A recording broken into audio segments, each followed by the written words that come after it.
Israel is one of the most racist countries in the world. While you'll never hear anyone in the mainstream media say this, this is actually one of the most important things you need to understand if you want to know what's happening right now.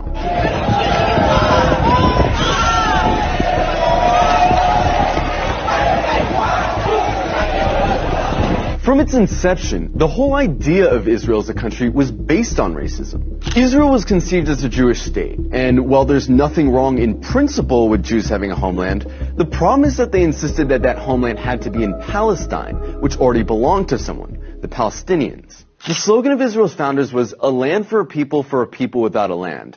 But deep down, they all knew that the only way to have a Jewish majority in Palestine, an Arab country, was to expel the Arabs. One of the founders of Israel, Yosef Weitz, wrote, "There's no room in the country for both peoples. There's no way but to transfer the Arabs from here to neighboring countries." Israel was quite literally founded by expelling and massacring hundreds of thousands of Arabs in a years-long process called the Nakba. And when you found a country based on racial exclusion, you're gonna get a culture that fosters and celebrates racial exclusion. Because countries that commit terrible atrocities rarely acknowledge committing those atrocities. And the presence of Palestinians who remained in Palestine became a constant reminder, not only of the violence that founded Israel, but of the constantly looming threat that they might come back and try to reclaim their land. Every day you can find videos coming out of Israel showing Israelis calling for all Arabs to die,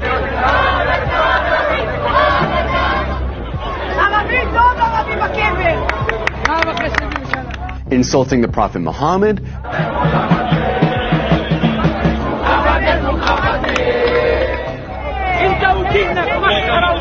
desecrating mosques, spitting on Christians, mocking and celebrating the murder of Palestinians, committing violent hate crimes against Palestinians, watching Gaza get carpet bombed from a cliffside for entertainment.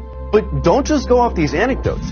Let's look at some of the polls. One poll found that 2/3 of Israeli teens believe Arabs to be less intelligent, uncultured, and violent. It also found that 50% of Israelis wouldn't live in the same building as Arabs, wouldn't befriend Arabs, wouldn't let their children befriend Arabs, and wouldn't let Arabs into their homes.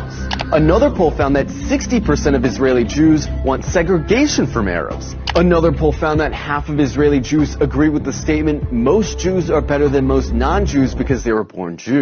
The poll also found that 88% of Israeli Jews would be disturbed if their son befriended an Arab girl, and 90% would be disturbed if their daughter befriended an Arab boy. This poll found that about half of Israeli high schoolers don't think Arabs should have the right to vote. Another poll showed that almost half of Israeli Jews don't want Arabs teaching their kids.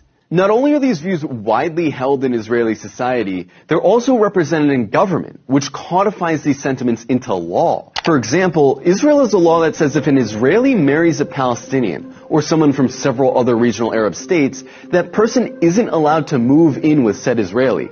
This law was passed in 2003, but it's been renewed every single year since. Israel also doesn't allow interreligious marriage to be performed in the country, which is meant to deter Jews from marrying non-Jews. In 2018, Israel passed the nation-state law, a law which has constitutional status, which says the right to exercise national self-determination, i.e. have rights, is the exclusive right of Jews, no one else. There's also the Nakba law, which makes it illegal to acknowledge the Nakba, the expulsions of Palestinians that were needed to found Israel. This would be like passing a law to make it illegal to talk about indigenous genocide or slavery in America. There's also the Admissions Committee law, which basically allows towns to operate panels that deny applications for entry based on socio-cultural compatibility, which essentially just legalizes racist housing discrimination.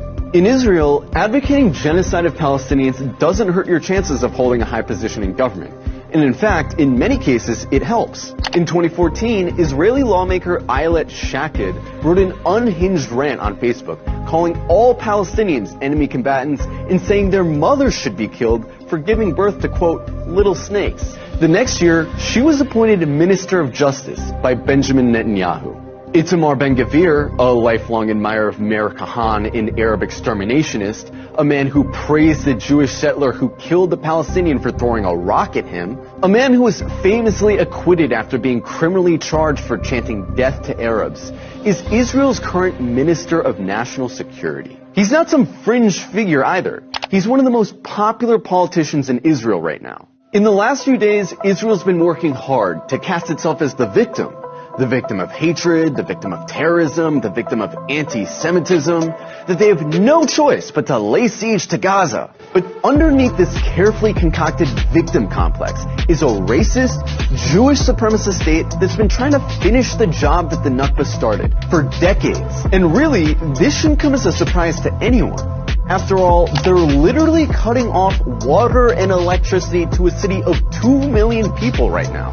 Their generals talk openly about flattening Gaza and killing the animals, meaning Palestinians. It's obvious their goal is genocide.